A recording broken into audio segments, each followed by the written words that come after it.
everybody, this is Jade again, coming to you with an update on how things are going in the continual building of my career. So you are catching me at what has to be one of the busiest seasons of my artistic life.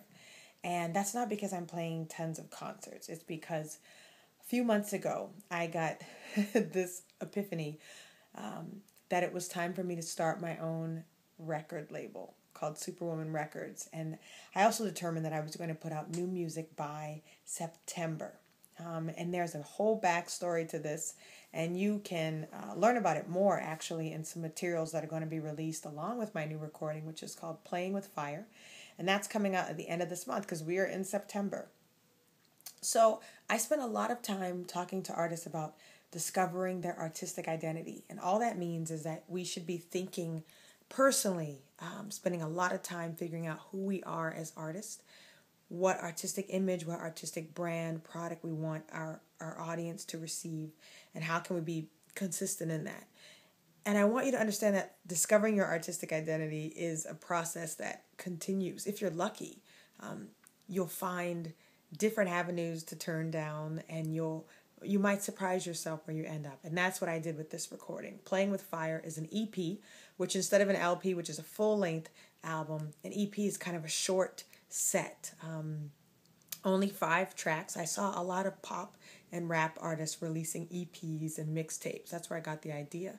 I couldn't commit financially and time-wise and repertoire-wise to trying to put out a full-length album by September. So I thought, why not come up with kind of an appetizer, kind of a foreshadowing of what I'm capable of, what's to come later down the road. And so that's what Playing with Fire is. 5 tracks with inspirations ranging from, of course, classical and contemporary classical, but there's experimental jazz, there's film music inspirations, bossa nova, and even dance hall, which for those of you who don't know is kind of a more modern form of reggae, a more club-ready form of reggae. So it's been a blast for me. And people say, well, aren't you really stretching yourself outside of your comfort zone? Well, the truth is, even though I've always made my career performing classical music, as a person who loves music, I listen to all these different styles. So it was exciting and exhilarating to try to kind of put my own spin on these styles. Everything you'll hear on the new recording is backed by old and new school hip-hop beats that were created for me by a musical collaborator named Robert Reynolds.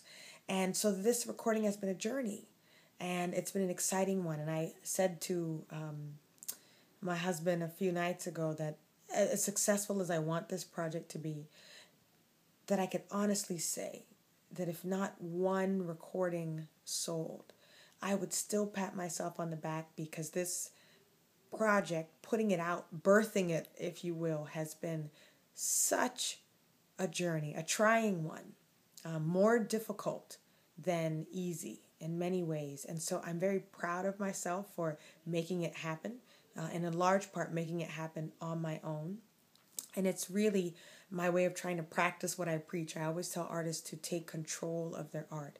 And even though I am signed to a record label that continually pushed back the release that was supposed to be coming out, I didn't let that mean that because they weren't going to put out my music, that I was going to be stagnant or I was going to be silent. If you're going to be an artist in this day and age, in this age where everything, information is released so quickly and product is released so quickly, you can't be sitting around with your last recording having been in 2009, which was the case for me. So I decided to take my career, my art in my own hands and try to put out something that reflected not just who I was, but maybe a different side of me than people had seen of me before. So I'm excited. I had to spend a lot of time working on the media. I had to figure out how to present myself now when I wasn't just being a classical pianist. I'm debuting as a rapper on the title track. So I had to think about imaging. What was the story? The story turns out to be kind of a classical pianist gone rogue story. There's a nice story of rebellion that turns into discovery. So this for me is an exciting adventure. And even though it hasn't been an easy one, and I'm completely exhausted, these bags you see under my eyes are testament to that.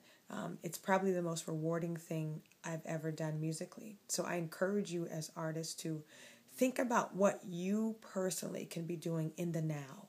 Whether or not you have a manager, an agent, a record label, or a big fat PR machine or team working behind you, you don't have to have all those things. It's nice when you have them. But for now, revel in the fact that you have the freedom and the independence to work on your own behalf. Figure out who you are creatively so that when you do get the team you really want, you'll be able to direct them in a way that really reflects you. So I'm excited to see if I'm able to grab the attention of the public and the media with this new project. And I hope you'll like it. Take a listen. We'll have samples up on jademedia.org. I'd be very curious to see what you think about this new direction that I'm taking. Okay? Talk to you soon.